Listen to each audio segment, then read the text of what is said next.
Hier soir, nous nous sommes quittés avec notamment la cérémonie de la remise des défis d'or. C'est vous dire tout le bonheur que nous avons eu de récompenser ceux qui se dévouent au service de nos personnes âgées. Eh bien, écoutez, nous allons continuer nos travaux durant toute cette matinée. Je vous laisse entre les mains des différents intervenants, entre les mains des différents animateurs de table ronde, et puis nous nous retrouverons autour de 13 heures pour clore ce 14e défi autonomie, et puis tendre les perches vers le 15e. On en parle tout à l'heure. Merci à vous.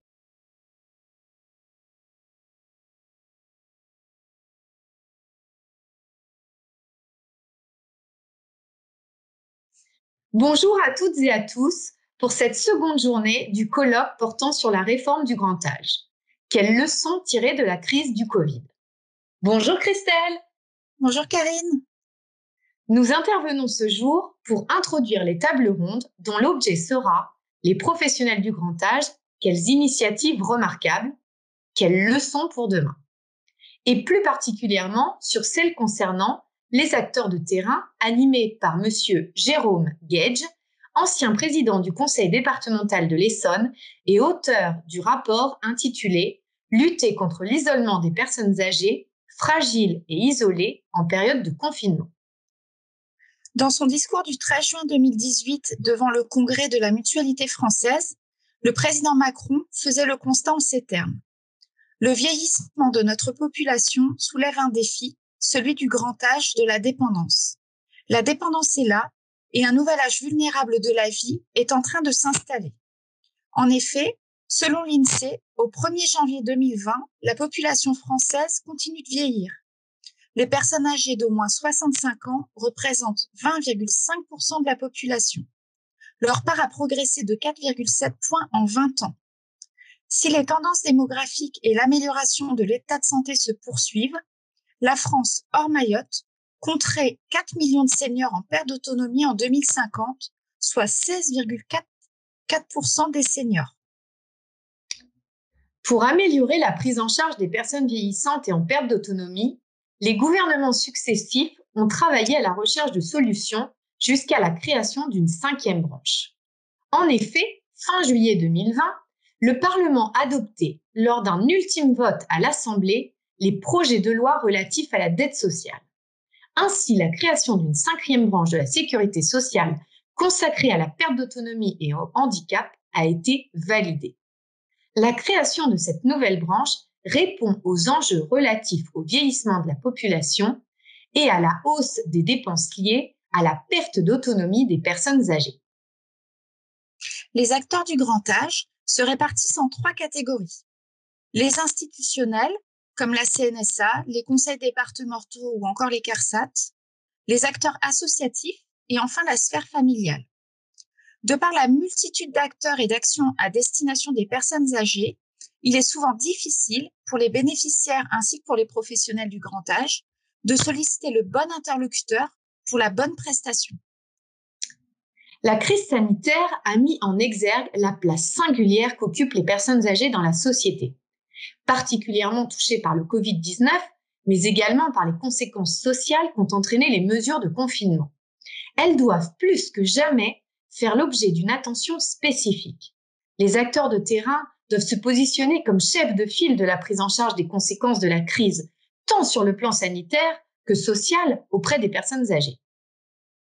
C'est dans ce cadre que de nombreuses initiatives et actions collectives ont émergé du terrain, pour éviter par exemple les ruptures de droits, l'isolement ou encore leur permettre une protection sanitaire avec la confection de masques. Ce contexte de crise nous amène à nous poser plusieurs questions. Comment vont faire les acteurs pour concilier l'augmentation d'une population vieillissante et en perte d'autonomie avec le contexte sanitaire actuel? Comment les acteurs pourront mener des actions de prévention contre la perte d'autonomie en conciliation avec les mesures sanitaires? Et comment en initier de nouvelles? Nous conclurons enfin par une question directe à nos intervenants. Pensez-vous que la crise de la Covid a accentué les situations de perte de lien social, d'isolement et plus globalement a diminué l'autonomie des personnes âgées? Nous vous remercions d'avance des réponses que vous allez nous apporter. Merci Christelle. Merci Karine.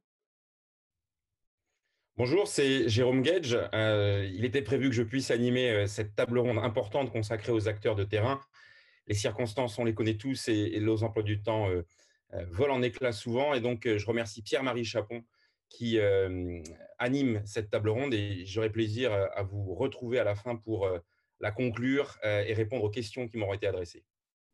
Bonjour à tous, donc bienvenue sur cette table ronde avec le sujet les acteurs de terrain.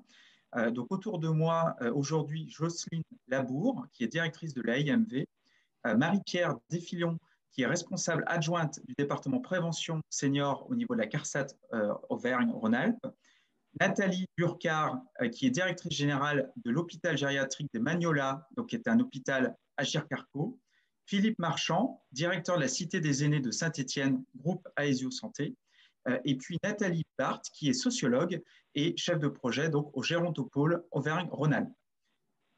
On a un documentaire qui s'appelle Hold Up, pardon. Décidément, ce matin, je n'arriverai pas à articuler tous mes mots, qui nous dit finalement tout un tas de choses et comme quoi on est sur une épidémie qui ressemble plus à une grippette et finalement qui pourrait être une invention d'un certain nombre de nos dirigeants. Est-ce qu'on en est vraiment dans cette situation-là? Je voudrais laisser la parole dans un premier temps à Philippe Marchand. Philippe, est-ce que vous, de votre côté, est-ce qu'on peut parler d'une grippette? Bonjour. Écoutez, compte tenu de ce qu'on vit aujourd'hui sur cette crise, au niveau de nos établissements, je crois qu'on n'est plus du tout à ce niveau-là. Hein. Il y a quand même très longtemps que je fais ce métier et dans notre structure où on a 200 résidents, on vit des moments qui sont loin de ce qu'on peut vivre habituellement. Hein. Les résidents sont isolés, hein, sont privés de leur famille, puisque bon, c'était quand même aussi le thème de ce qui nous rapproche ce matin. Donc, on a, compte tenu de la pandémie hein, et de ce qui peut se développer dans nos EHPAD, on a un isolement des familles, hein, puisqu'on a fermé nos établissements. Ce qu'on avait déjà fait au mois de mars-avril, hein, mais au mois de mars-avril, sur l'établissement sur la Cité des aînés, je n'avais pas de cas. Donc, c'était vécu complètement différemment par rapport à ce qu'on peut vivre aujourd'hui, où on a des cas, où on a, hélas, quelques décès, hein, puisqu'on a quand même une population qui est très fragile. Donc, un isolement familial, ce qui est très mal vécu hein, pour nos résidents. Un isolement social entre résidents, hein, puisque pour éviter la circulation du virus au sein de l'établissement, on est quand même obligé d'isoler les résidents en chambre. On peut effectivement... il y a des sorties, mais c'est forcément des promenades individuelles, donc rien à voir avec ce qu'on peut vivre habituellement. Donc, une situation qui est complètement différente de ce qu'on avait pu vivre au mois de mars-avril. Une situation qui dure, hein, puisque moi, au niveau de l'établissement, le premier cas déclaré était fin août. On est le 17 novembre. Et on a encore des cas qui se déclarent en moins grand nombre que ce qu'on a pu vivre fin octobre et début novembre. Mais j'ai encore des cas qui se développent. Saint-Étienne a été touché. J'ai beaucoup de soignants aussi qui sont touchés par ce virus. Donc, une situation dans les EHPAD qui est très compliquée à vivre. Comment le personnel, est-ce qu'on peut dire qu'aujourd'hui votre personnel est fatigué, à bout de souffle? Comment vous pourriez caractériser ça? Ce qui a été le plus dur, c'est de passer d'une situation d'un établissement, on va dire médico-social, à pratiquement un établissement sanitaire en très peu de temps. Pour vous donner un cas précis et concret, sur un établissement de 200 lits, je n'ai pas d'infirmière de nuit, ce qui me pose des problèmes insurmontables quand on doit gérer des fins de vie, quand on doit gérer aussi des mises sous oxygène, des débits élevés. Donc ça, c'est compliqué. Je pense que le personnel, aujourd'hui, on est dans une tension extrême. Des infirmières, il n'y en a point. Et en quelques heures, en quelques jours, il faut trouver du personnel. Alors, heureusement, au niveau de la mutualité, on a une clinique chirurgicale qui est venue à notre aide, qui est venue nous aider, puisque suite à des déprogrammations, on a pu bénéficier de l'aide d'infirmières, parce qu'aujourd'hui, dans nos établissements, en majorité, on a des aides-soignantes, mais quand on a des résidents qui sont malades, à qui il faut apporter des soins de façon régulière toutes les 4 heures, c'est des infirmiers qu'il nous faut. Et là, on est en train on change de registre, c'est-à-dire qu'on a un établissement, une maison de retraite, qui se transforme progressivement en établissement sanitaire avec tout ce que ça comporte. Voilà, ça peut se traduire par un manque effectivement de personnel soignant, un manque de personnel infirmier. Merci, merci beaucoup. Je vais m'adresser maintenant à Madame Burkard, qui est donc vous, en fait, ce que nous disait Monsieur Marchand, c'est que finalement le premier confinement, il n'y a pas eu de cas dans sa maison de retraite. Vous, par contre, vous êtes en Île-de-France et donc vous avez été pleinement touché pendant la première phase au printemps dernier. Est-ce qu'il y a déjà des enseignements qu'on pourriez en tirer, et puis une organisation qui a pu être mise en place? Bon, donc effectivement, l'hôpital que je dirige, donc l'hôpital gériatrique Les Magnolias, qui est situé donc en Essonne, s'est retrouvé en première ligne dès la mi-mars, donc 3 semaines après la région Grand Est, mais de manière immédiate lorsque la région Île-de-France a été touchée. Alors, comme son nom ne l'indique pas, l'hôpital gériatrique Les Magnolias n'est pas qu'un établissement sanitaire, il a une offre sanitaire en hospitalisation de jour, en hospitalisation complète, avec des lits de médecine aiguë gériatrique et des lits de soins de suite réadaptation. Mais c'est également un établissement qui a des lieux de vie, un lieu de vie, donc avec un EHPAD, un soin de longue durée, et au-delà, je dirais, de l'offre dans les murs, à des équipes qui sortent à domicile. Donc, cette crise, finalement, nous a permis de mettre en évidence tous les leviers sur lesquels on a pu jouer pour répondre à l'enjeu. Alors, sur le plan de sur la partie sanitaire, donc ce que l'on ne sait pas suffisamment de mon point de vue, c'est quel rôle un établissement spécialisé en gériatrie peut jouer face à une crise de cette ampleur qui a quand même beaucoup touché les personnes âgées, et notamment le grand âge, les personnes âgées polypathologiques à domicile ou en EHPAD. Donc, nous avons accueilli de manière directe un grand nombre de personnes âgées contaminées par la COVID-19 jusqu'à transformer en l'espace de 3 semaines, même pas, la totalité de notre offre de soins, donc c'est-à-dire 200 lits, donc pour accueillir donc sur la totalité de notre offre de soins des personnes âgées contaminées. Ces personnes âgées, en fait, qui sont donc polypathologiques, qui ont une moyenne d'âge entre 85 et 90 ans, ne pouvaient pas être prises en charge en réanimation parce que le bénéfice-risque d'une prise en charge en réanimation n'était pas du tout acquis. Et donc, en fait, venaient chez nous, soit en provenance des urgences, soit directement du domicile par les médecins traitants ou les médecins coordonnateurs des EHPAD pour être pris en charge dans un établissement spécialisé en gériatrie, donc par des gériatres. Et je tiens à dire que plus de 85% de ces personnes âgées sont rentrées à la maison à domicile ou rentrées en EHPAD. Voilà. Notre établissement étant finalement un établissement ressources en gérontologie sur l'Essonne, nous avons, par le biais de notre filière gériatrique en particulier, donc piloté l'astreinte territoriale gériatriques en appui des EHPAD. Et on le sait, et les médias l'ont largement relayé, le virus a créé des ravages au sein des EHPAD qui n'étaient pas armés pour faire face.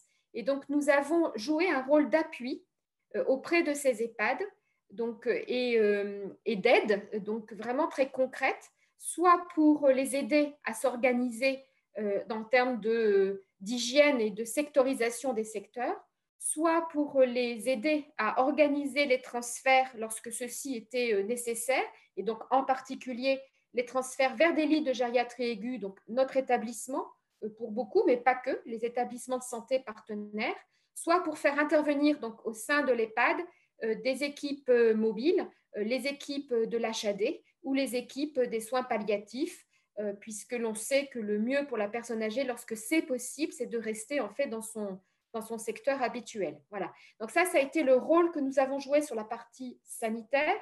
Sur la partie lieu de vie, donc on a été confronté, comme les autres EHPAD, à l'enjeu de rendre, je dirais, étanche la structure pour limiter la propagation du virus, mais probablement, enfin de manière certaine, le fait que notre EHPAD soit rattaché à l'hôpital, en fait, toute la culture que l'on a de prévention du risque infectieux, et notamment la maîtrise que l'on a sur les précautions en hygiène, donc a facilité cette étanchéité.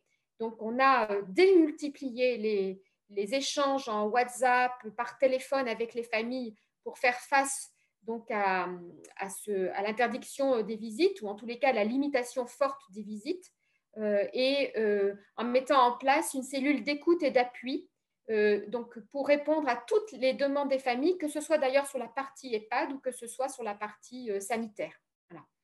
Et puis, notre hôpital de jour, qui de fait ne pouvait plus exercer, proposer des bilans à présentiel, là aussi pour limiter les allées et venues. Donc, c'est tourné vers d'autres modes, d'autres leviers. Et nous avions déjà une expérience en termes de téléconsultation, notamment auprès des EHPAD. Nous avons largement utilisé ce levier j'allais dire, en profitant, si j'ose dire ainsi, du déverrouillage de l'usage de la téléconsultation permis par l'assurance maladie. Et donc, nous avons développé les téléconsultations à distance pour pouvoir vraiment, alors d'abord, essayer de ne pas laisser sans solution les personnes âgées à domicile, avec une vraie difficulté pour elles de pouvoir continuer leur suivi par le médecin traitant. Donc, avec le médecin traitant quand c'était possible, ou sans médecin traitant parce qu'il n'y en avait pas, nous avons développé ces téléconsultations, ce qui nous a permis aussi encore une fois, de mesurer la valeur ajoutée de ces nouvelles technologies pour faire face aux besoins. Et puis, dernier élément, nous avons, donc je l'ai dit tout à l'heure dans la présentation de l'établissement, une grande force, c'est que nous avons des équipes qui sortent à domicile. Alors, soit qui sortent au domicile, notamment EHPAD, pour venir en appui des professionnels des EHPAD, soit qui apportent un appui à tous les intervenants du domicile, donc les services SAD, les services SIAD, donc les services d'aide à la personne, les services infirmiers et d'aide à domicile.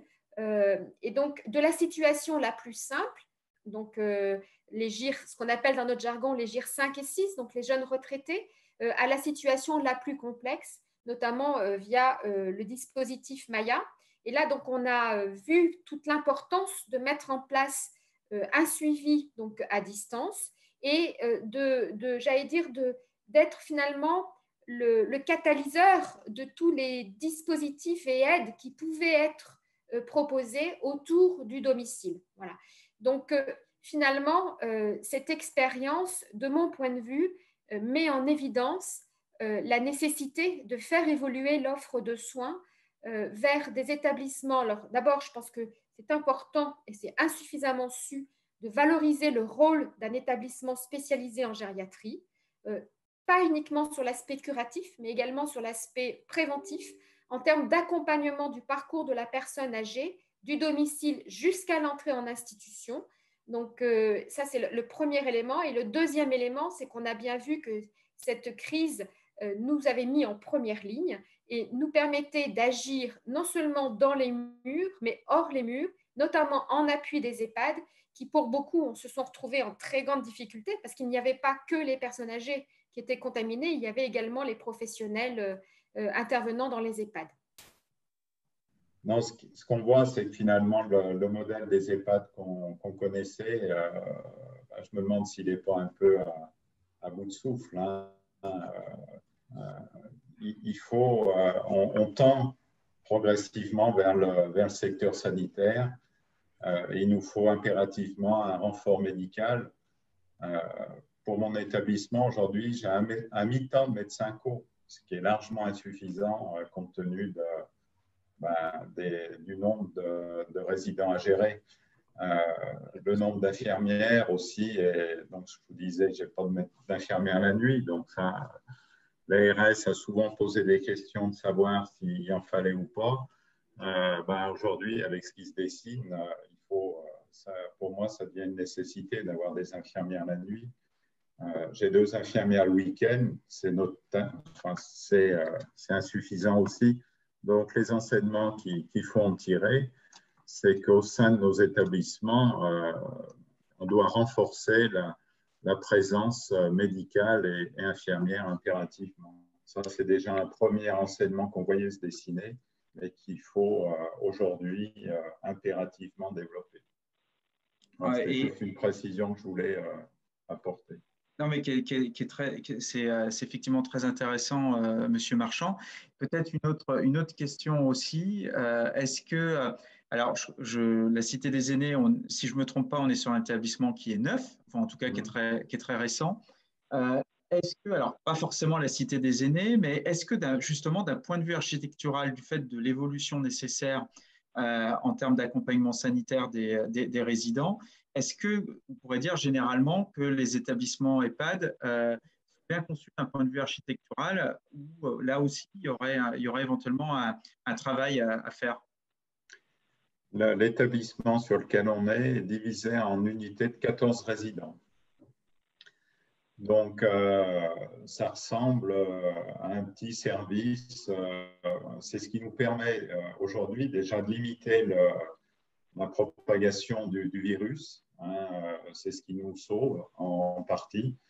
C'est-à-dire quand le virus se développe sur un secteur, étant donné qu'on essaye d'avoir du personnel dédié, le résident reste dans son secteur, reste dans son unité, et ça nous évite d'avoir une grande quantité de résidents qui tombent malades en même temps, parce que je pense qu'autrement, on ne pourrait pas faire face. On ne pourrait pas faire face à 160 personnes malades en même temps. Donc l'établissement, au niveau de l'architecture, est bien développé.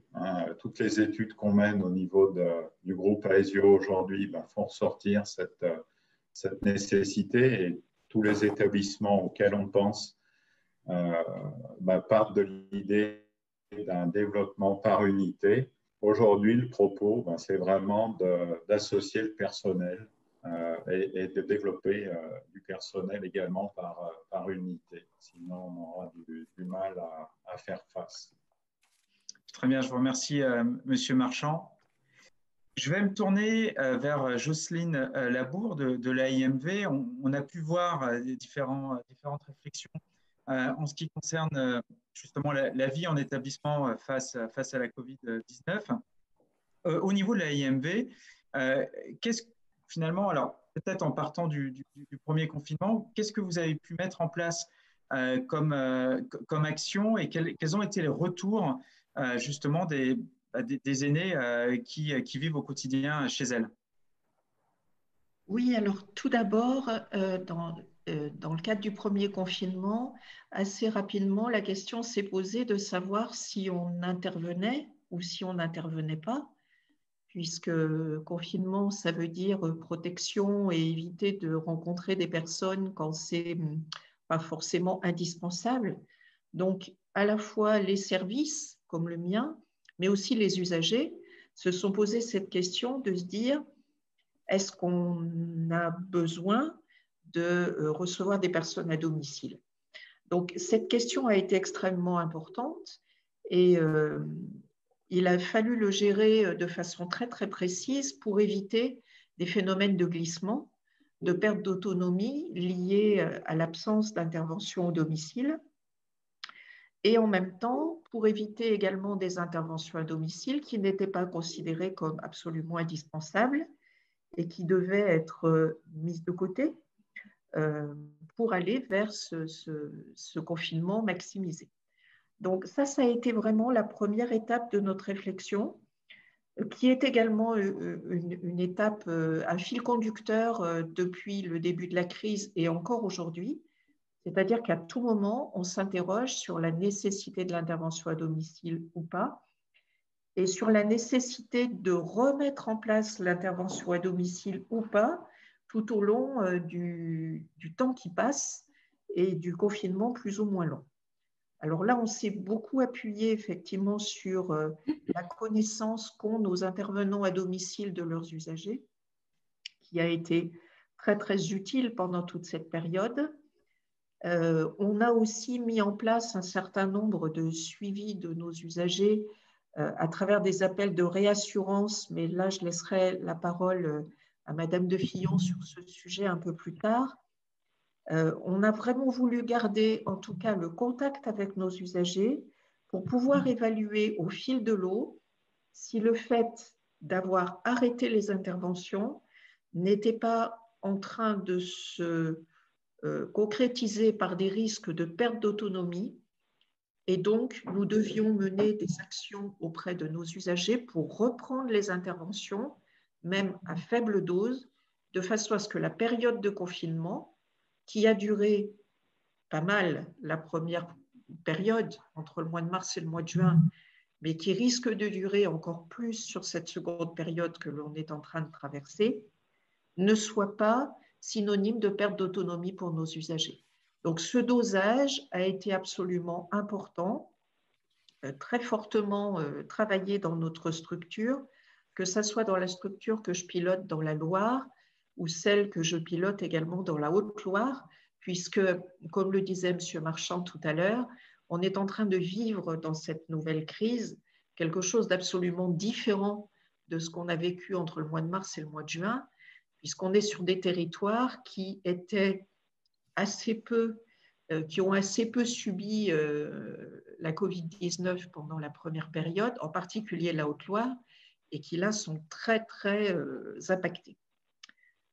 Voilà pour déjà cette première approche. Et ensuite, on a cherché à mettre en place des outils spécifiques en réponse à cette crise. Alors, on a appelé ce service, parce qu'on a créé un service AIMV Assistance dans la Loire et UNA 43 Assistance dans la Haute-Loire. En fait, on a dédié un numéro de téléphone entrant à toute personne qui souhaitait trouver une solution d'urgence à un problème d'urgence dans une période où on est isolé, où la famille et les relais habituels ne peuvent pas être là et satisfaire à des demandes du quotidien. Je vous prends un exemple tout simple qu'on a accompagné pendant cette période. J'ai mon réfrigérateur qui tombe en panne pendant une période de confinement et de fermeture des magasins, comme on le vit actuellement, et de non-relais possible par la famille, parce que la famille n'est pas présente et ne peut pas se déplacer. Eh bien, pour une personne isolée à son domicile, en perte d'autonomie, que ça soit lié à l'âge ou à un autre événement qui génère de la perte d'autonomie, qu'est-ce qui se passe quand le réfrigérateur est en panne et que ça devient un sujet énorme qui me fait perdre complètement pied, éventuellement rentrer dans une phase dépressive parce que je ne sais pas comment gérer cet événement.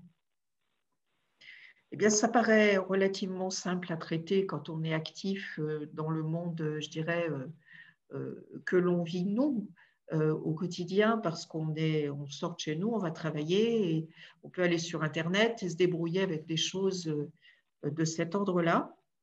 Ben, ce n'est pas si simple quand on est seul à son domicile et qu'on n'a pas la capacité de faire gérer ça par les personnes qui auparavant nous accompagnaient. Donc ce numéro nous a permis comme ça de repérer des situations qui auraient pu devenir des situations de fragilité forte, avec des glissements vers de la perte d'autonomie forte, autonomie qu'on n'aurait pas retrouvée en sortie de crise, parce que la perte d'autonomie, quand on la consolide pas immédiatement avec des solutions, elle ne revient pas, on ne revient pas en arrière. Ce service AIMV Assistance et UNA43 Assistance a permis, avec des petites réussites, mais ce sont les petites réussites qui font des solutions pérennes. Et on se pose vraiment la question aujourd'hui de pérenniser ce genre de service et bien d'accompagner des situations qui auraient pu devenir de graves situations pour nos usagers. Ou pas nos usagers d'ailleurs, parce que ce numéro, on a essayé de le communiquer grand public. Ça a été un élément de plus qui a été proposé dans le paysage de tout ce que proposaient les uns ou les autres. Merci, merci beaucoup. Alors justement, je vais me tourner vers Nathalie Barthes, puisqu'au niveau du Gérontopôle, eh bien, vous êtes allé à la rencontre de ces seniors. On a vu le point de vue justement professionnel pour l'intervention. Comment eux, ces seniors, ont-ils vécu le confinement de l'intérieur? Ce serait intéressant de vous entendre sur ce sujet. Écoutez, excusez-moi, oui, c'est en effet ce qu'on a essayé de faire dans le cadre du Gérontopôle, puisqu'on a mené une enquête qualitative auprès donc, de personnes âgées de 65 ans et plus. Donc la moyenne d'âge était de 76 ans, donc des personnes de 65 ans à 92 ans qui vivent à domicile. Et ça pendant la période justement de la première vague, du premier confinement. Alors l'objectif du travail du Gérontopôle, c'était de comprendre bien sûr le vécu de la crise, comprendre le confinement, et comprendre, finalement aborder toutes les questions de l'isolement, justement, de l'accès aux soins, des besoins qui étaient exprimés par les personnes âgées. Et finalement, très vite, on a été confronté dans les récits aux questions éthiques qui relèvent plutôt des discours discriminants tels que l'agisme. Donc, ce que je vous propose ici, c'est simplement revenir sur quelques principaux résultats de l'enquête. Alors, sans surprise, bien entendu, les personnes que l'on a interrogées ont évoqué le manque, bien sûr, de relations directes avec les proches, hein, et ce, malgré l'utilisation des nouvelles technologies, puisqu'ils se sont appropriés les nouveaux outils, les visios et les outils technologiques permettant de communiquer. Ce qu'on a remarqué aussi, c'était la sensation de manquer à leur rôle habituel, alors, notamment celui de grands-parents, mais aussi celui d'aidants associatifs, hein, par exemple. Les personnes interrogées aspirent souvent à des moments de partage intergénérationnel. Alors, vous avez par exemple quelqu'un qui nous dit « Pour nous, le plus dur, c'est de ne pas voir nos enfants et nos petits-enfants. Le reste, on fait avec. » Voilà. Ou encore cette dame de 80 ans et plus qui précise à son fils « Dès que tu sors, ta première visite, elle est pour moi. » Donc, vous voyez un petit peu ce type de discours qui marque un petit peu cette sensation et ce manque des proches. Alors, ce qu'on a remarqué aussi dans les récits, c'est cette envie très très forte de être considéré comme quelqu'un d'autonome. La fourchette des plus de 65 ans qui a été véhiculée justement dans les médias a été jugée pour eux comme réductrice, comme stigmatisante. Et donc, du coup, c'est quelque chose que, en tout cas, les personnes interrogées nous ont précisé sans même qu'on leur demande. Alors, dans les discours, ça se manifeste comment, ces attitudes agistes? C'est le fait d'être considéré comme vulnérable, et donc de mettre toutes les personnes de 65 ans et plus dans le même paquet. Alors pour elle, elle précise justement que c'est l'état de santé qui doit préjuger d'une forme de vulnérabilité et pas simplement cette catégorisation par critères d'âge qui du coup ne correspond pas à leur réalité.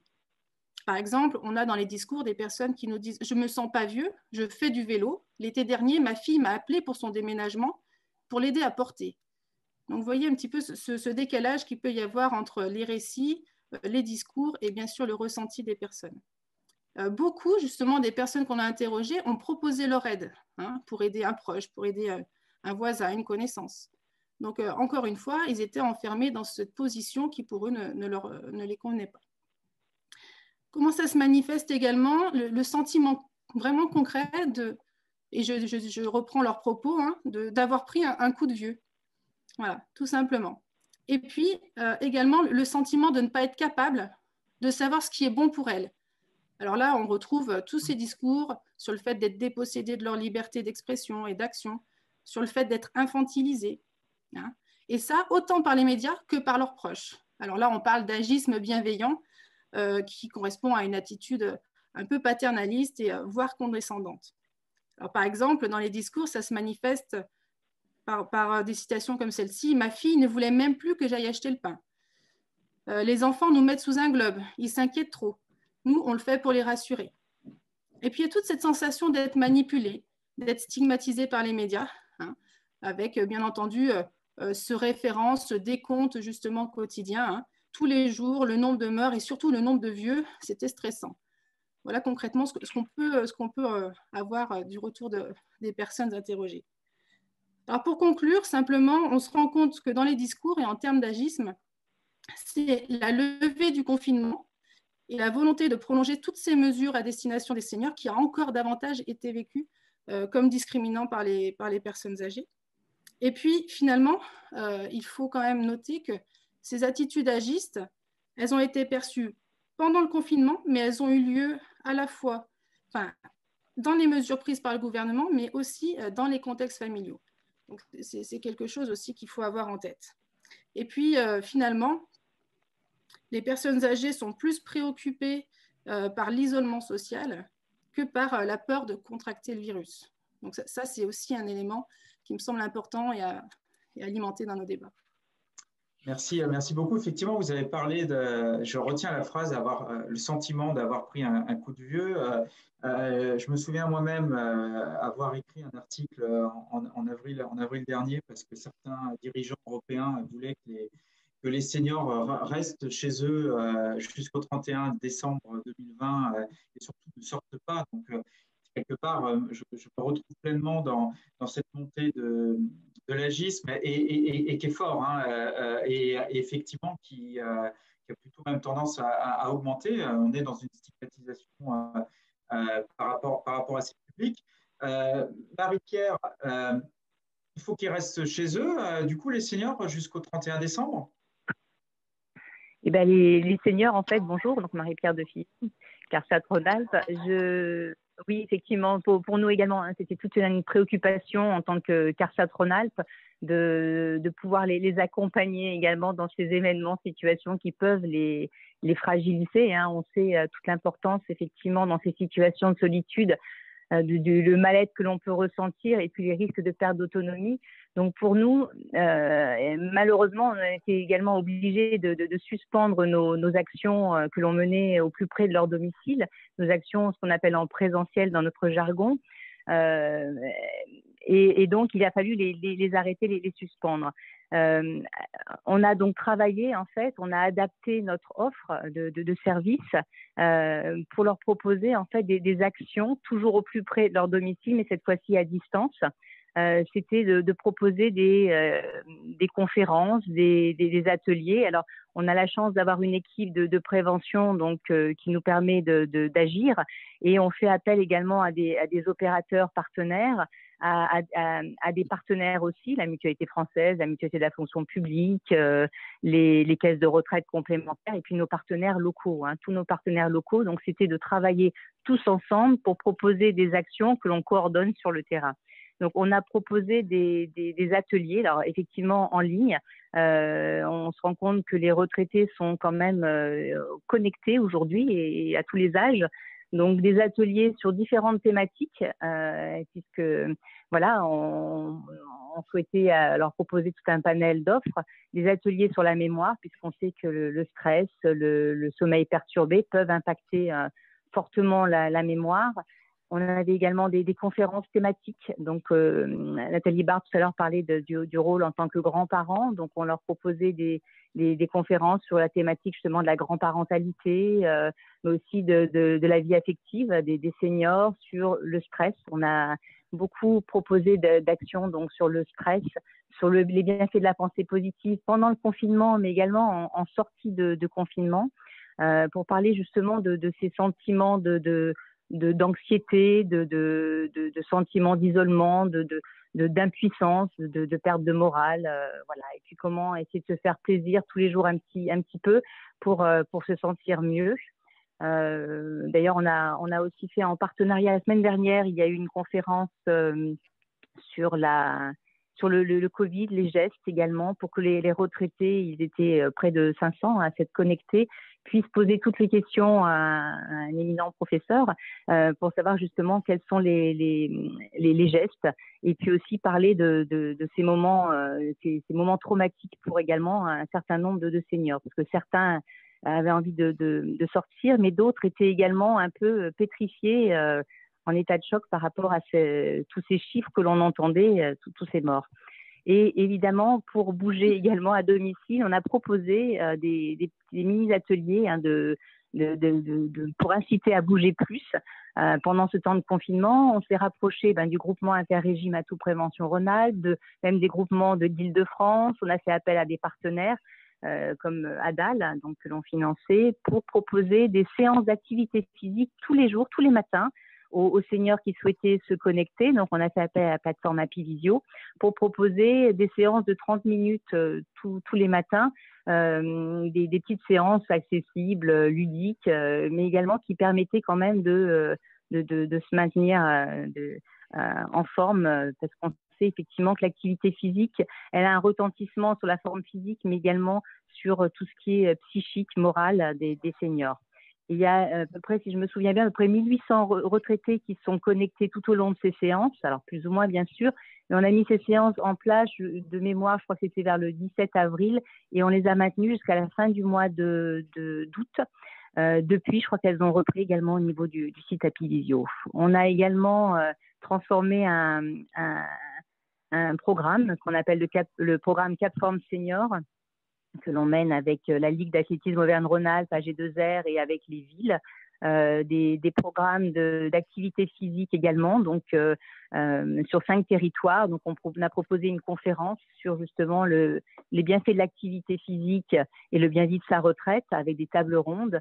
Et ensuite, on propose toutes les semaines, donc grâce à un outil connecté, qui est validé par les hospices civils de Lyon, un outil qui permet donc de se connecter 3 fois par semaine avec des coachs d'activité physique adaptée, qui essaient de maintenir les seniors, essaient d'entretenir sa force musculaire, son cardio et son équilibre, voilà, et avec une progression dans le temps. C'est-à-dire qu'on ne peut pas faire la séance 2 avant la séance 1.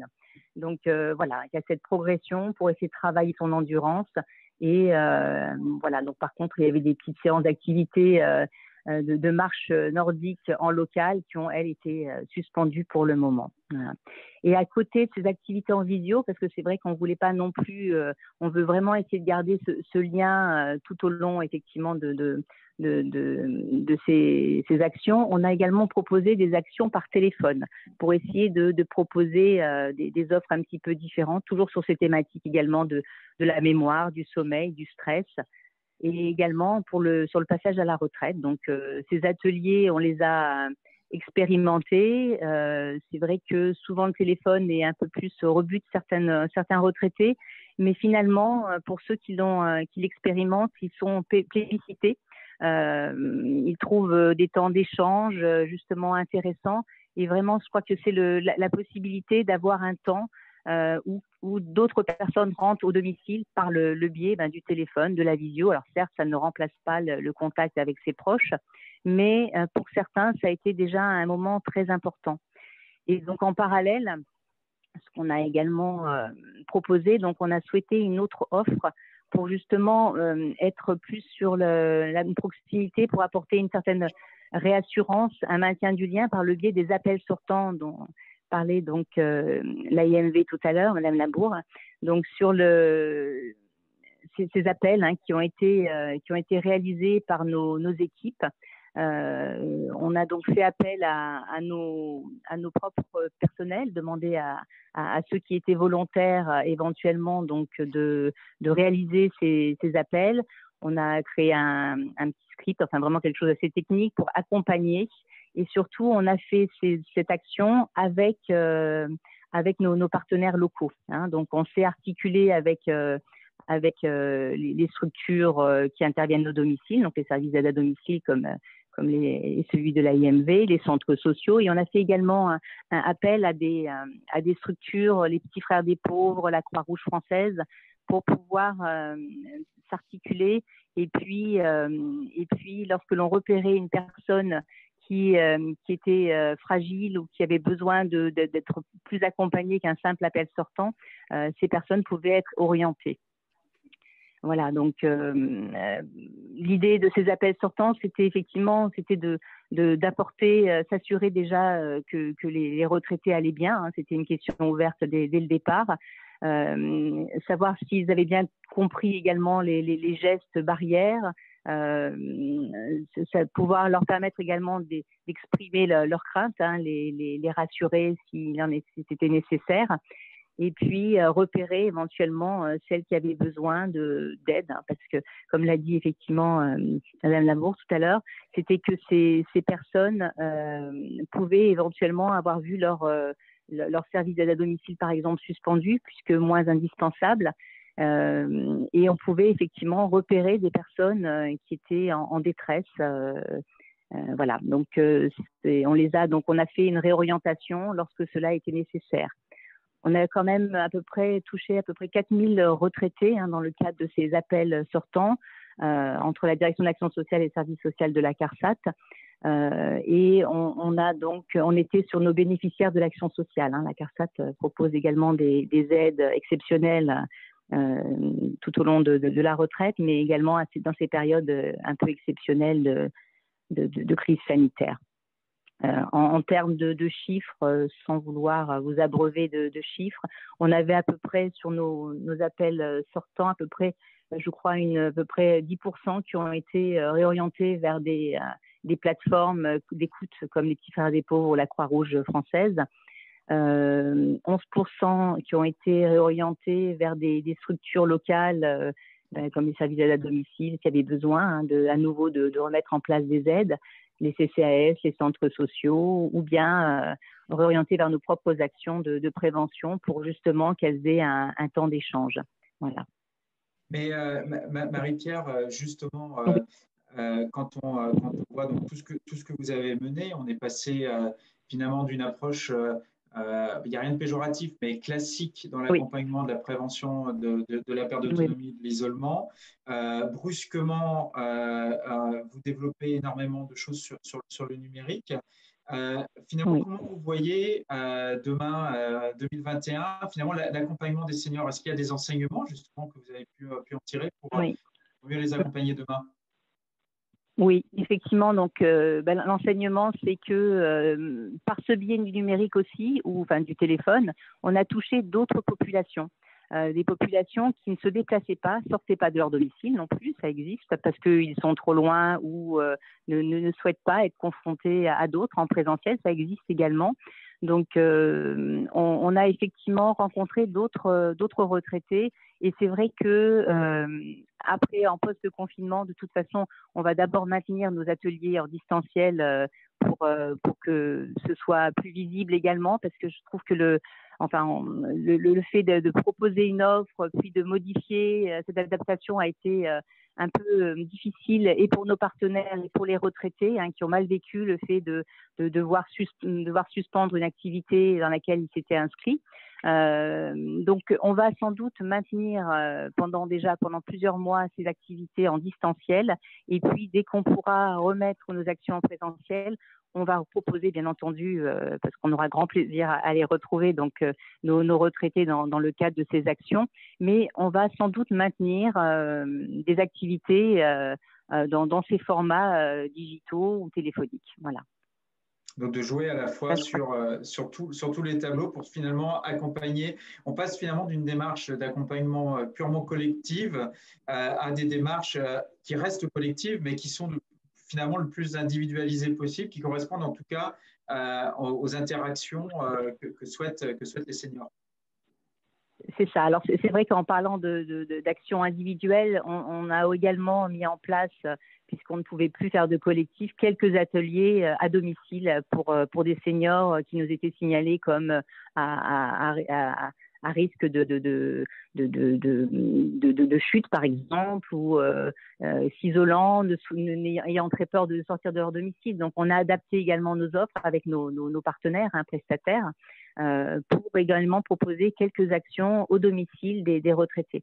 Et on réfléchit justement dans le cadre du groupement interrégime à mettre également une offre de services de prévention à domicile des seniors lorsque cela est préférable. Donc c'est vrai que ça a été une grosse période d'adaptation pendant toute la période du premier confinement. Aujourd'hui, on est un peu plus plus ouvert, on a diversifié notre offre, on s'est adapté nous-mêmes.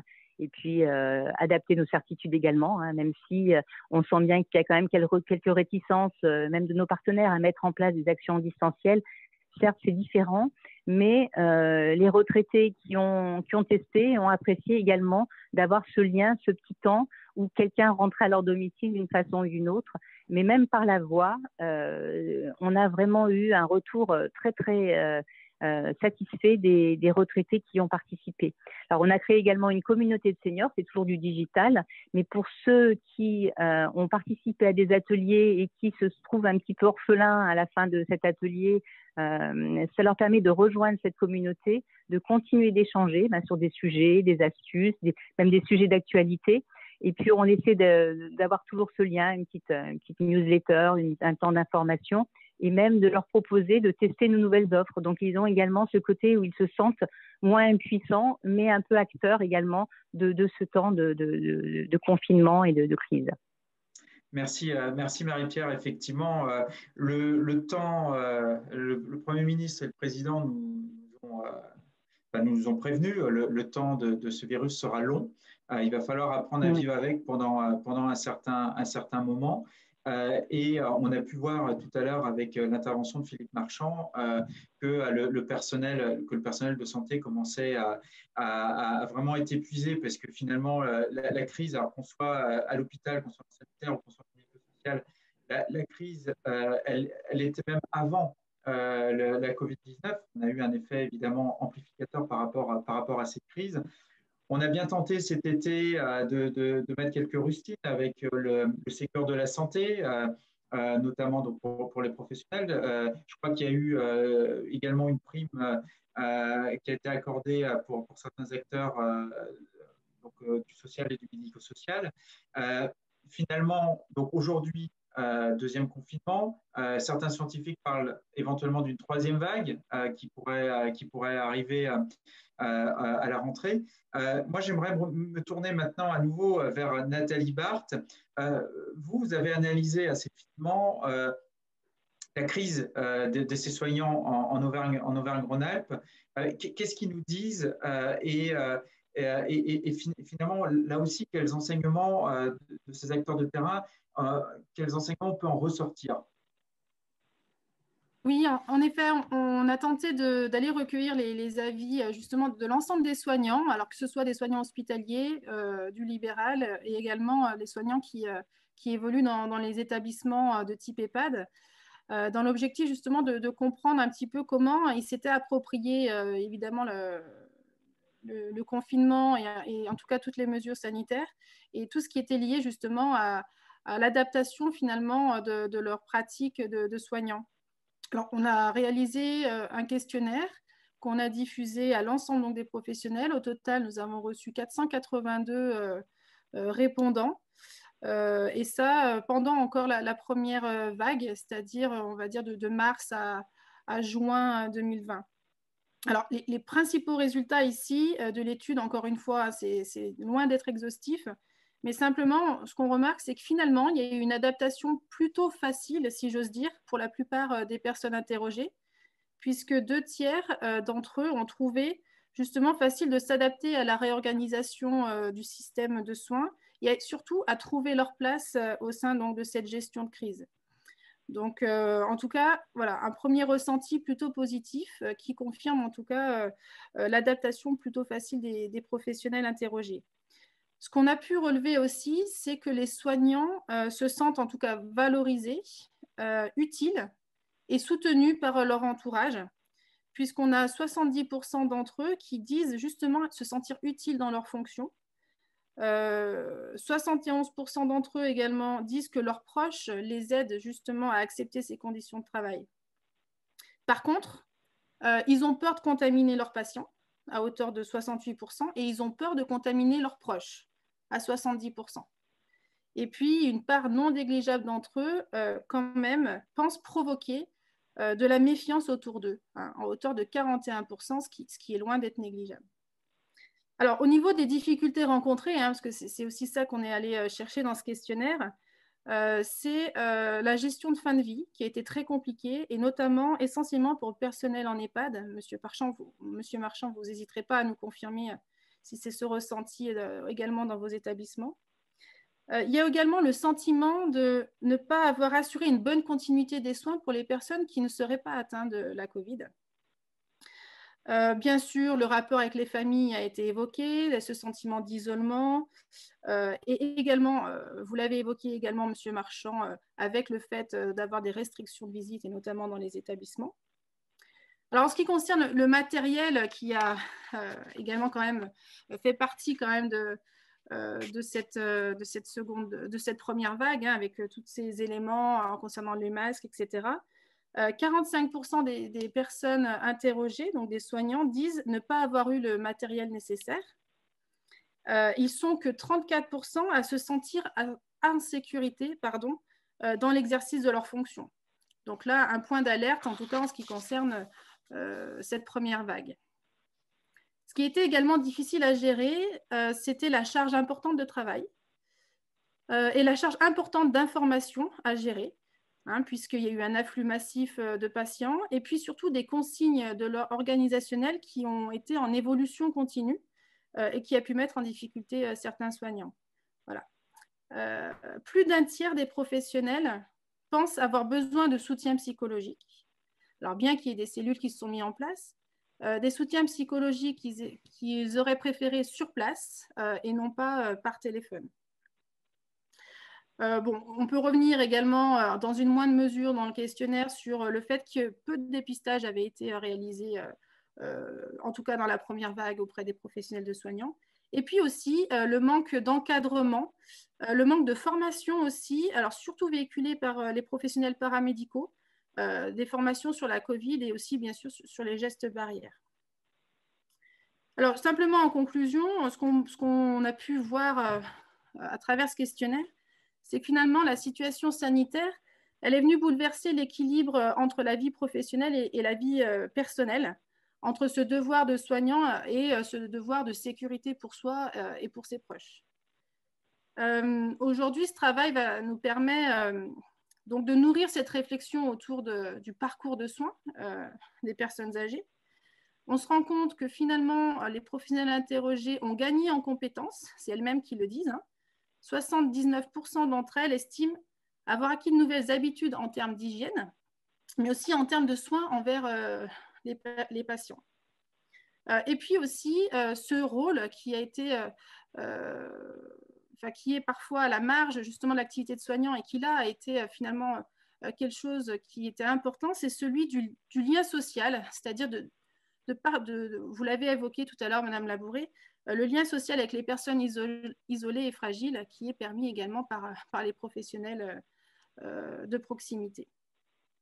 Simplement pour conclure, je dirais qu'il y a clairement un besoin de valoriser les métiers du domicile via la formation, de capitaliser les initiatives, de mettre en lumière toutes ces actions de terrain, de comprendre les vécus, c'est-à-dire d'aller chercher des retours de terrain au plus proche justement des usagers et des professionnels concernés, justement pour pérenniser les actions et à l'image de ce qui est fait justement sur les structures d'aide ou les actions de prévention qui ont su faire preuve d'innovation et d'adaptation face à la crise. Voilà, une volonté ici, en tout cas un éclairage qui nous permet de dire aujourd'hui mutualisons les compétences et pour permettre justement de pérenniser ces actions sur le long terme.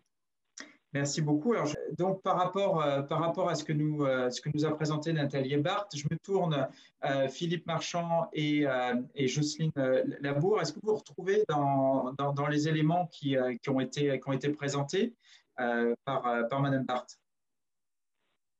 Écoutez, moi, cette enquête, je la trouve intéressante. J'ai noté 3 points, effectivement,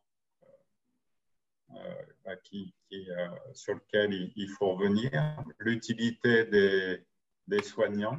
Hein, effectivement, hein, je pense que quand on travaille dans nos établissements, on a l'impression d'être utile. Et encore plus dans ces périodes très dures à traverser. Donc là, je m'y retrouve. J'ai noté ce pourcentage de 70%. Je suis même surpris qu'il ne soit pas plus élevé, mais moi, c'est ce que je ressens profondément quand on fait le bilan de ce qu'on vit aujourd'hui. Je confirme effectivement que pour nos soignants et tout le personnel de nos établissements, cette gestion de fin de vie est très difficile.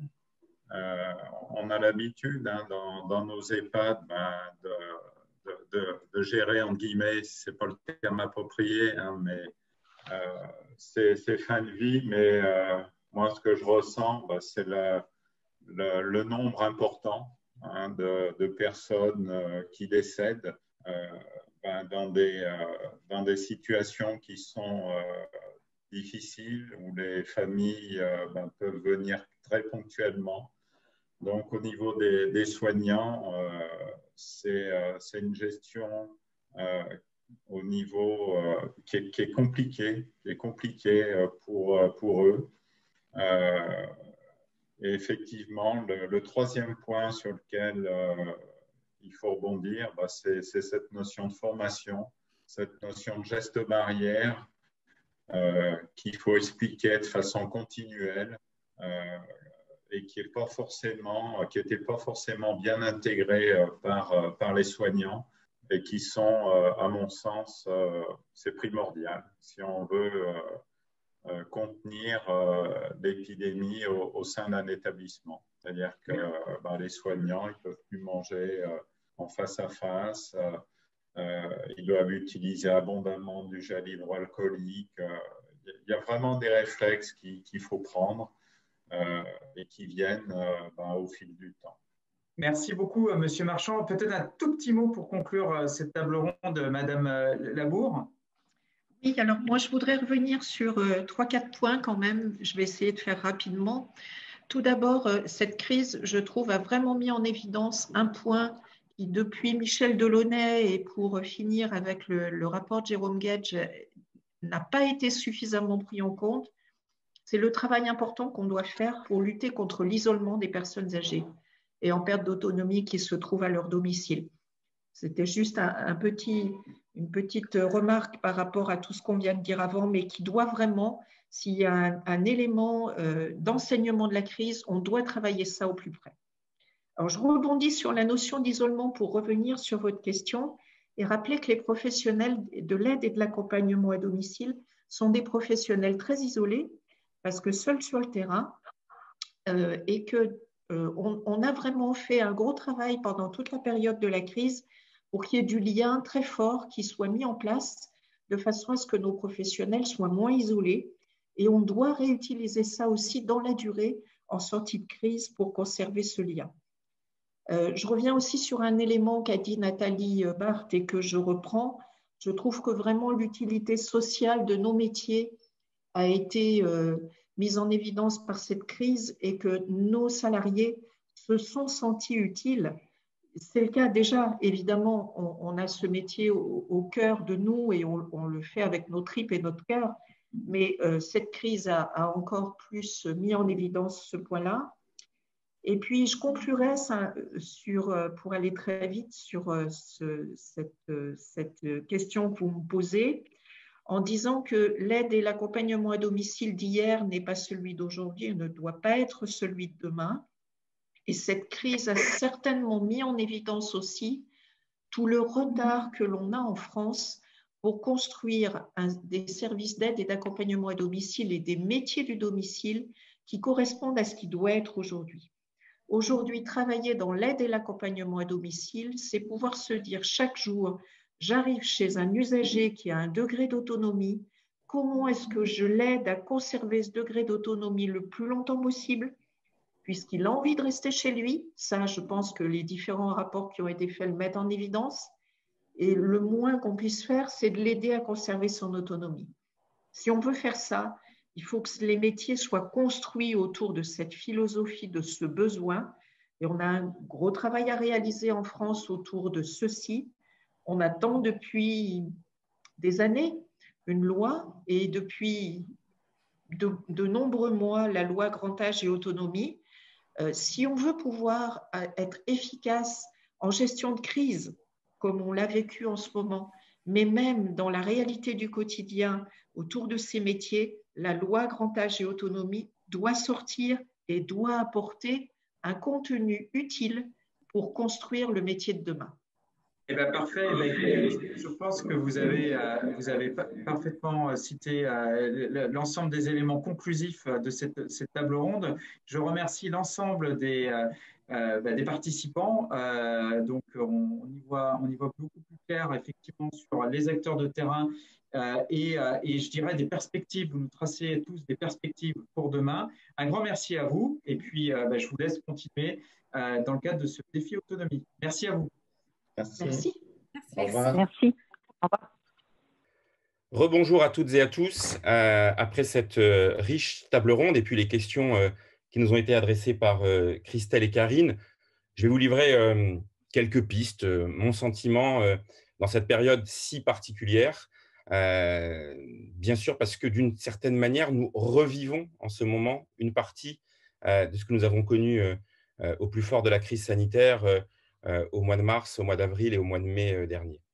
Et ce qui ressort de ce que j'ai entendu de l'ensemble des participants de la table ronde et d'une certaine manière des questions qui nous sont adressées par les étudiants de l'EN3S, dans les enseignements que nous pouvons tirer de cette crise sanitaire qui continue, il y a d'abord un élément central. La question des personnes âgées, la question du vieillissement de la population, la question de la révolution de la longévité ou de la transition démographique devient aujourd'hui absolument incontournable. Il faut être lucide. Elle était présente sur l'agenda politique, sur l'agenda public, mais à bas bruit. Je prends toujours cet exemple. Lors de la dernière élection présidentielle, les enjeux relatifs au vieillissement de la population n'étaient pas directement abordés. Aucun des candidats, et notamment des deux finalistes, n'avait placé cette question au cœur de son projet politique. Alors même que cette question de la longévité, de la transition démographique, elle est affreusement prévisible. Les vieux d'aujourd'hui et de demain, ils sont déjà nés, les problématiques de perte d'autonomie et de dépendance sont déjà connues, et il aura fallu, de manière atypique, un mouvement social dans les EHPAD au début de l'année 2018, en janvier et en mars 2018, pour que le sujet fasse irruption dans le débat politique. Les deux étudiantes de l'EN3S l'ont rappelé, après ces deux grèves de janvier et mars 2018, en avril puis en juin 2018, le président de la République, devant le congrès de la Mutualité française à Montpellier, a apporté cette réponse en disant, en effet, il y a une problématique de perte d'autonomie, il y a une problématique de dépendance, il y a une problématique d'accompagnement du grand âge. Et c'est à ce moment-là qu'il a lancé la concertation dite grand âge et autonomie. C'est déjà à ce moment-là qu'ont été annoncées cette réforme et une loi qui devait la mettre en œuvre, qui à l'époque était annoncée pour être votée dans le courant de l'année 2019. Et donc, le sujet a été remis sur la table. Il y a eu une série de réflexions qui ont été engagées, notamment le rapport de Dominique Libaud, conclusif de cette concertation grand âge et autonomie, avec 175 propositions, avec un accueil très favorable sur l'ensemble de ces propositions, qu'il s'agisse de la mutation des EHPAD, qu'il s'agisse du virage domiciliaire, pour reprendre l'expression qu'utilisait Agnès Buzyn, qu'il s'agisse de l'enjeu de la prévention, qu'il s'agisse naturellement des questions relatives au métier du grand âge, bref, un spectre extrêmement large. Puis le rapport de Myriam El Khomri est venu spécifiquement mettre l'accent sur ce qui était identifié comme une priorité, à savoir l'attractivité, le statut, le financement des métiers du grand âge. Donc, on est dans ce contexte où tous les acteurs attendent cette loi qui, malheureusement, est repoussée de 6 mois en 6 mois. On a déjà quelques inquiétudes parce que le calendrier parlementaire met plutôt l'accent notamment sur la réforme des retraites, que se pose naturellement la question du financement de cette réforme grand âge et autonomie. Et donc, on est à ce moment-là particulier où, au début de l'année 2020, et le président de la République, d'ailleurs, dans ses vœux aux Français le confirme en disant qu'il va y avoir une réforme, cette fois-ci votée dans le courant de l'année. Le Premier ministre, Édouard Philippe, quelques mois auparavant, avait dit que ce serait le grand marqueur social du quinquennat. Donc on est à ce moment-là, au début de la crise. Et il se passe ce que nous avons tous connu, malheureusement, à savoir un virus particulièrement agiste qui remet au cœur des débats politiques et au cœur du débat public, il n'y a pas une famille qui a échappé à cette question, les enjeux relatifs aux personnes les plus fragiles et aux personnes les plus âgées. Alors moi, je l'ai toujours vu d'une certaine manière dans ce contexte désastreux, anxiogène, mortifère, une bonne nouvelle, entre guillemets, c'est-à-dire que la société toute entière s'est mobilisée et de manière assez massive, d'abord en se confinant et en acceptant les règles drastiques du confinement pour protéger les plus fragiles. Et je pense que c'est plutôt une bonne nouvelle. Là, on pouvait craindre une société un peu darwinienne, clivante, agiste, dans laquelle bon, on aurait dit, et malheureusement d'ailleurs, ce discours, dans le deuxième confinement, il réapparaît un petit peu en disant, mais attendez, on fait quand même beaucoup d'efforts pour protéger des personnes âgées. Est-ce que ça en vaut la peine? Est-ce que la vie vaut la peine quand elle avance aussi longuement? Mais quand même, globalement, l'ensemble de la société a accepté ce confinement pour protéger les plus fragiles, notamment les personnes âgées, dont on sait qu'elles payent le plus lourd tribut. La moyenne d'âge des décès du Covid, c'est 84 ans, et on sait que plus de la moitié des décès sont des résidents d'EHPAD. Et cette crise, elle a tous les témoignages des directeurs d'établissements, que ce soit dans l'Essonne ou à Saint-Étienne, ou des responsables de services à domicile qu'on vient d'entendre dans cette table ronde, le confirment. Cette crise, elle a été un miroir grossissant des problématiques qui préexistaient, qui étaient celles qui avaient présidé à l'élaboration de cette réforme grand âge et autonomie. Et ça a été une sorte d'accélérateur de cette prise de conscience sur quelques points sur lesquels je veux revenir à l'instant, qui sont donc le retour d'expérience de ces acteurs de terrain et qui obligent aujourd'hui non seulement à adopter cette réforme grand âge et autonomie, mais à aller encore plus loin sur ceux des points qui ont été surlignés par la crise. Quels sont-ils? Le premier d'entre eux, c'est d'abord, disons-le, cette question du regard sur les personnes âgées. Alors, c'est peut-être un peu théorique, mais on était dans une problématique d'invisibilisation des personnes âgées. Vous savez, la vieillesse fait peur, le grand âge effraie et la dépendance terrifie encore plus. Et donc, on a une sorte de déni, qui est d'abord un déni intime que chacun a de son propre vieillissement, qui se prolonge par un déni collectif et par un déni politique, qui explique que pendant longtemps, le sujet a été un petit peu écarté, alors qu'il nous pète à la figure, pardonnez-moi l'expression, alors qu'il est tonitruant. Acte 1, on ne peut pas se passer aujourd'hui d'une réflexion et d'une action sur cette transition démographique. Et je la compare, et j'utilise à dessein ce terme de transition démographique, avec les autres transitions qui sont, elles, sur la feuille de route et l'agenda de tous les décideurs politiques en France et à l'échelle du monde.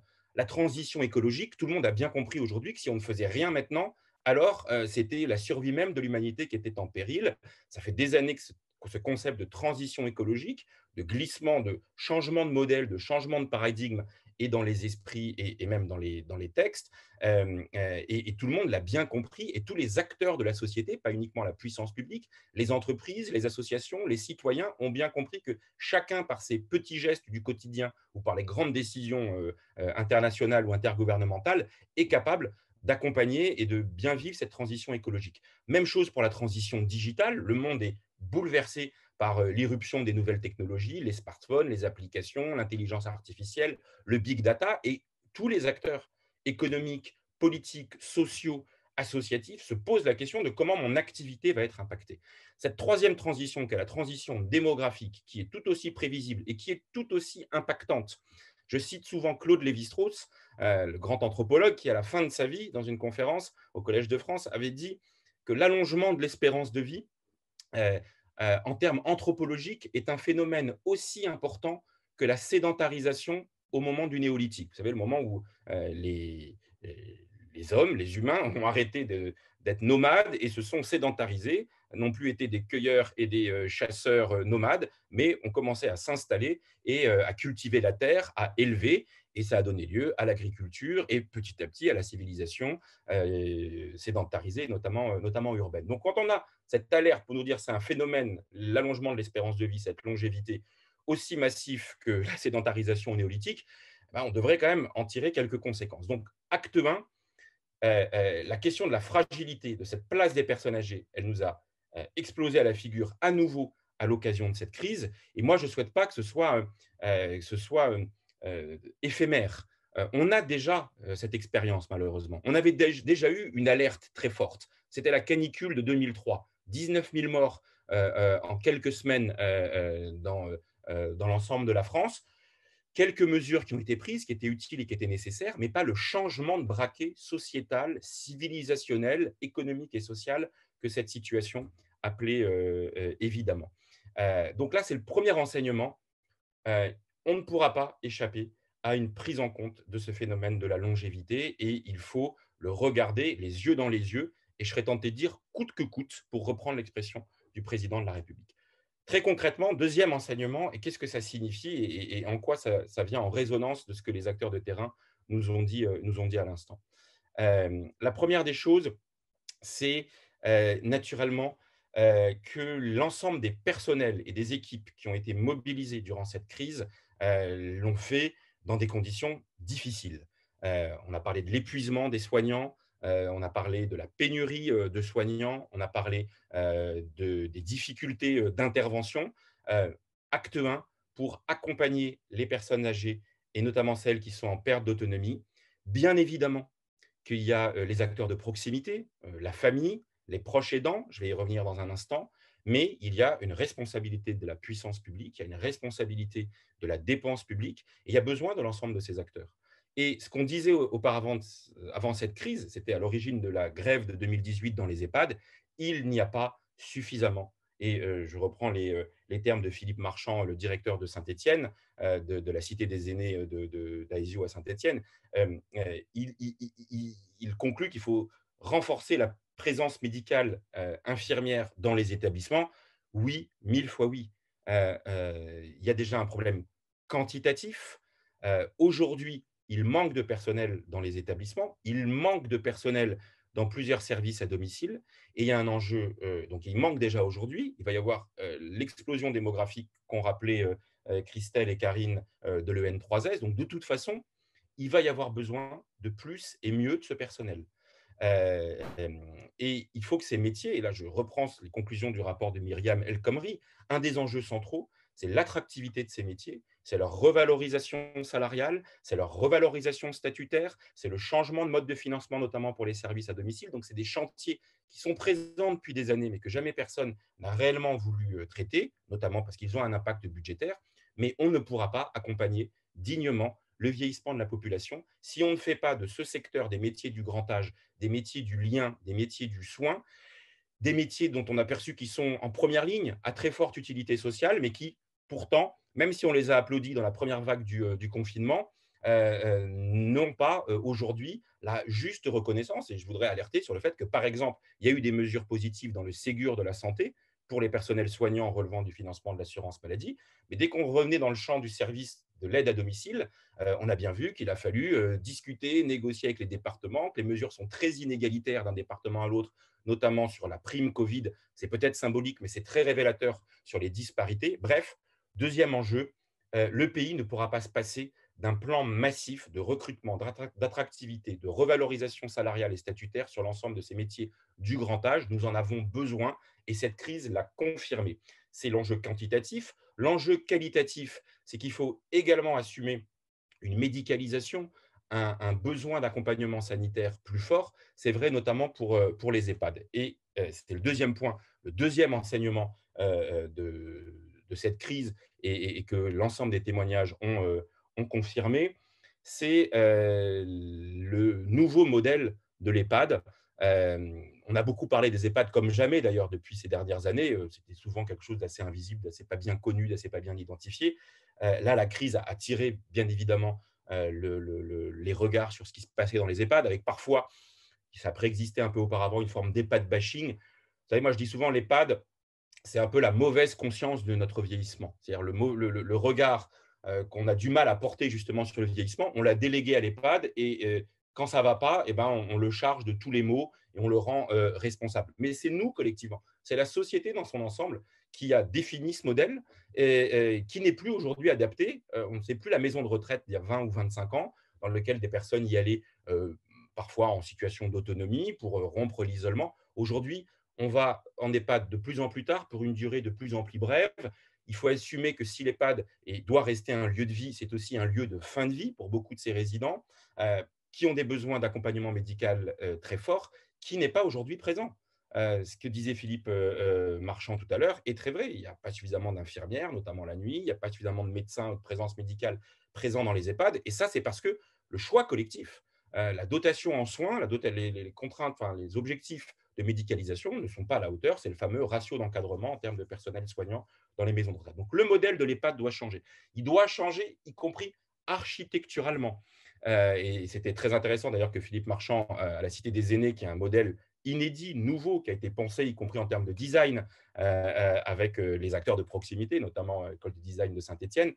Donc, tout ça nous questionne sur quel est le modèle de l'EHPAD de demain. Alors, ça tombe bien, moi je participe aux travaux d'un think tank qui s'appelle Matière Grise et on a lancé ces jours-ci une réflexion collective, et d'ailleurs on vous invite tous à y participer, allez sur le site matieregrise.fr, sur le modèle de l'EHPAD de demain, notamment le modèle organisationnel et le modèle architectural, et y compris le mode de fonctionnement, c'est-à-dire la difficile conciliation, et ça on l'a bien vu pendant la crise. Est-ce que l'EHPAD est un lieu de domicile? C'est présenté comme tel, c'est censé être le domicile de la personne, mais en même temps, on est dans un cadre collectif dans lequel il y a des règles, on prend les repas à telle heure, les visites sont autorisées à tel moment, et donc il y a une injonction un petit peu contradictoire. Lieu de vie, lieu domiciliaire, mais en même temps cadre collectif contraint par des ressources et des moyens qui sont parfois limités et qui imposent des règles. Est-ce que ça va pouvoir durer? Je n'y crois pas, y compris parce que demain, vous savez, les futurs résidents dans les EHPAD, ce seront les 68 arts qui se sont battus pour leur propre autonomie, leur libre choix jusqu'au bout. Et on commence à voir poindre ce mouvement en disant, attendez, moi, je veux aussi avoir le libre choix. Ça a été évoqué tout à l'heure par Nathalie Barthes sur l'émergence des questions éthiques dans cette crise, où on s'est dit, on ne va pas supporter d'avoir une stigmatisation du fait de mon état de santé ou du fait de mon âge. On appelle ça l'agisme, c'est cette discrimination liée à l'âge. Ça aussi, c'est des débats extrêmement forts qui sont apparus à l'occasion de cette crise. Donc, le modèle de l'EHPAD, il va aussi bouger, il va aussi changer, il doit changer, et il partira, ce changement, de l'expérience des acteurs de terrain. Il y a un autre élément qui est apparu dans la crise, et Nathalie Burka, la directrice des Magnolias, que je connais bien, puisque c'est un établissement qui est installé dans l'Essonne. J'y ai même inauguré certaines extensions. Et c'est un très bon modèle, je trouve, les Magnolias, qui a bien fonctionné durant la crise, mais qui est un peu le contre-exemple de ce qui n'a pas fonctionné à d'autres endroits. C'est-à-dire cette plateforme de ressources gérontologiques et gériatriques au service d'un territoire, un EHPAD ou d'un établissement hospitalier gériatrique qui n'est pas centré vers lui-même, mais qui se projette vers le territoire, qui articule hôpital de jour, accueil de jour, EHPAD, soins de suite, et y compris SIAD et services d'aide à domicile. On a besoin aujourd'hui de cette offre intégrée, de cette offre globale, de cette offre multifonction autour de la personne âgée elle-même. Et je pense que cet enjeu de coopération plus forte entre l'hôpital, entre le sanitaire et le médico-social, qui est un clivage terrible, dont on a vu que pendant la crise, il était problématique, quand les EHPAD nous disaient on n'arrive pas à joindre l'hôpital pour avoir une ressource médicale, des conseils, une prise en charge. Il a fallu mettre en urgence en place des hotlines gériatriques pour permettre aux 7000 EHPAD de France d'avoir accès à cette ressource et à ces conseils auprès du SAMU, auprès des hôpitaux. Ça aussi, c'est quelque chose qui doit changer, en finir avec ce clivage et réintégrer l'EHPAD et la sphère médico-sociale, l'adosser à la sphère sanitaire, parce qu'il faut bien être lucide qu'aujourd'hui, il y a des problématiques très sanitaires, très médicales qui se posent dans les EHPAD. Voilà quelques-uns des enseignements, en tous les cas immédiats, liés à cette crise. Maintenant, et je veux terminer par là, sur d'autres sujets qui ont été évoqués, sur lesquels moi j'ai travaillé pendant la crise, de mars à juillet à la demande d'Olivier Véran, qui est la question spécifique de l'isolement des personnes âgées, qui a été évoquée dans la plupart des interventions, notamment dans l'enquête que le Gérontopôle Auvergne-Rhône-Alpes a réalisée et que Nathalie Barthes a présentée. Et d'ailleurs, c'est aussi une des questions posées par Christelle et Karine. Je vous disais tout à l'heure, il y a quelques sujets qui ne pourront plus être oubliés. Celui-là en faisait partie. C'est-à-dire, quand on parlait grand âge et autonomie, on ne voyait pas la question de l'isolement des personnes âgées. On s'y intéressait peu. Il y avait des acteurs associatifs, je pense aux Petits Frères des Pauvres, à la Croix-Rouge, au réseau Mona Lisa, à la DMR, l'UNA, enfin toute une série, tous ceux qui sont au quotidien dans l'accompagnement des personnes âgées, notamment à domicile, qui voyaient bien que cette problématique existe. Enfin, chaque année, les Petits Frères des Pauvres nous disent 1 million de personnes âgées isolées en France, 300 000 en situation de mort sociale. C'est un sujet qu'on ne regardait pas.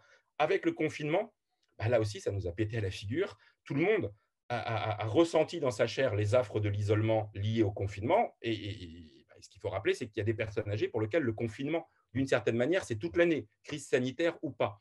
Et que donc, tous ces invisibles, tous ceux qu'on ne voyait pas trop, ça oblige à changer notre mode d'intervention. Et ce que la responsable de la CARSAT, Marie-Pierre Defillon, nous a raconté sur la multiplication des appels entrants et des appels sortants surtout, c'est-à-dire le aller vers la personne âgée, repérer les fragilités et le fait qu'on pérennise et qu'on maintienne ces actions, ça oblige à changer. Dans le rapport que moi j'ai formulé, j'insistais d'ailleurs sur les 6 leviers essentiels de la lutte contre l'isolement, enfin les 6 acteurs qu'il faut mobiliser. D'abord, et n'oublions jamais, les personnes âgées elles-mêmes. Il faut toujours commencer par entendre ce qu'elles ont à dire, leur ressenti. On ne peut pas faire contre elles, on ne peut pas faire sans elles. Donc, il faut partir de leurs besoins et de leur ressenti en matière d'isolement. Le deuxième acteur, c'est les aidants et les proches aidants qui ont été éloignés du fait du confinement, mais il y a déjà la problématique de l'accompagnement, de la reconnaissance des aidants, du soutien psychologique et aussi financier aux aidants. Il y a eu la mise en place récente du congé de proche aidant. Il est limité, c'est déjà un premier pas, il faudra qu'on se batte pour que son montant et sa durée soient augmentés. Les troisièmes acteurs essentiels sont les professionnels, ce que je disais tout à l'heure, du domicile comme des EHPAD, qui doivent intégrer le fait qu'ils sont des acteurs de la lutte contre l'isolement et que dans leur cœur de métier, il faut qu'on les forme, il faut qu'on les outille. On a par exemple beaucoup parlé, évoqué dans la table ronde le développement des outils numériques. On a vu que là où ils étaient déployés, ça fonctionnait bien. Là, il y avait des tablettes, là, il y avait l'habitude d'utiliser Skype, WhatsApp, etc. Il faut que les professionnels de l'aide à domicile, ils soient, par exemple, que tous les EHPAD soient aujourd'hui équipés en visio, en Wi-Fi. Malheureusement, il y a beaucoup d'EHPAD qui sont dans des zones blanches. Vous voyez, on a toute une série de sujets pour mobiliser les professionnels et faire en sorte qu'ils soient partie prenante de cette lutte contre l'isolement. Un quatrième acteur qui est essentiel, ce sont les associations, je les ai mentionnées. Et il faut pérenniser cette politique de lutte contre l'isolement et la structurer, notamment à l'échelle territoriale, parce que le vieillissement, c'est un phénomène de proximité. C'est pour ça que moi, je plaide pour que les maires qui ont été et sont encore aujourd'hui dans cette deuxième vague de confinement en première ligne, ils intègrent dans leur politique locale une politique de lutte contre l'isolement parce qu'eux, ils connaissent les bailleurs sociaux, les pharmaciens, les médecins, les associations, le CCS, le service d'aide à domicile, le CLIC, bref, tout cet écosystème qui fait parfois le parcours du combattant pour l'accompagnement des personnes âgées et qu'on assigne, qu'eux-mêmes s'auto-assignent cette mission de lutte contre l'isolement. On a produit à l'occasion de cette mission un guide méthodologique pour élaborer des coopérations locales qu'on a appelées veille sur l'isolement social des âgés. Bref, il faut systématiser cette politique locale et les maires le feront spontanément parce que je suis convaincu, ils sont en première ligne, ils connaissent. Une expression est venue dans le débat, le fait de dire qu'une partie des personnes âgées durant cette crise ont pris un coup de vieux. C'est vrai. Quand je parle avec des maires, ils me disent waouh, après le premier confinement, et même là aujourd'hui, parce qu'ils ont respecté les consignes, ils ont moins marché, ils sont moins sortis, on a tous vu, ils ont pris un coup de vieux, les personnes âgées, ils ont été plus sédentaires, ils se sont moins alimentés. J'en profite pour attirer l'attention sur un phénomène, oui, d'aggravation du fait du confinement, qui est la dénutrition, notamment la dénutrition des personnes âgées. Il vient de se terminer en France la première semaine nationale de la dénutrition pour sensibiliser à cette maladie. J'ai participé à son organisation avec le collectif de lutte contre la dénutrition.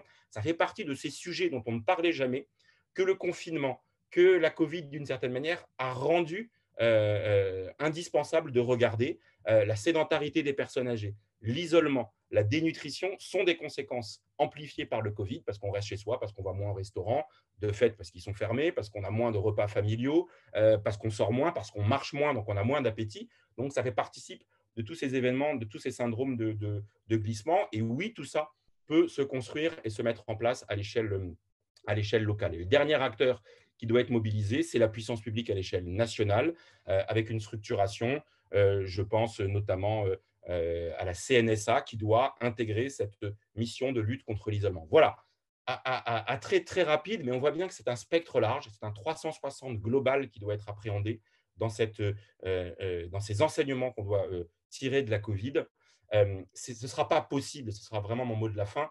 de recommencer comme avant. Voilà.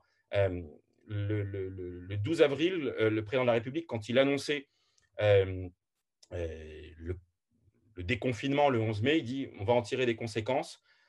Il y aura des grandes mesures pour la santé, pour la recherche et pour les aînés. Le Ségur de la santé a eu lieu. La loi recherche a été votée. La loi grand âge et autonomie, elle n'est pas encore sur la table. Elle est annoncée pour l'année prochaine. Il y a des rapports, celui que j'ai produit, il y en a même 6 au total, 411 propositions qui ont été mises sur la table, des rapports passionnants, celui de Dominique Libaud, de Myriam El Khomri, celui de la députée Audrey Dufeu sur les questions relatives justement à l'agisme et à la participation citoyenne des personnes âgées, celui de Denis Pifteau et de Jacques Wolfrom sur l'habitat inclusif, sur les nouvelles formes de chez-soi adaptées aux personnes fragiles, et puis celui de Laurent Vacher qui avait été missionné pour réfléchir aux modalités de financement de cette 5e branche.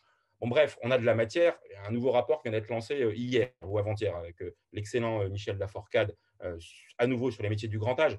Je crois que là, on a la matière. Maintenant, il faut voter cette loi, dégager les moyens, là aussi coûte que coûte, parce que ça nécessitera forcément des moyens. Ça nous oblige, les morts du Covid et les personnes âgées décédées du Covid nous obligent aujourd'hui à ce changement de braquet dans l'ensemble de la société. L'expérience des acteurs de terrain nous fournit les leviers et les outils pour le faire. Maintenant, il est temps d'agir. C'est le propre de l'action publique quand elle fait face à des enjeux aussi essentiels. En tous les cas, merci de nous avoir permis de contribuer aussi à cette réflexion, car comme le disaient Christelle et Karine, les 2 étudiantes de l'EN3S, la crise a accentué des situations de perte d'autonomie et nous oblige précisément à adapter les réponses que la société met en œuvre. Merci en tous les cas de m'avoir permis cet échange avec vous aujourd'hui.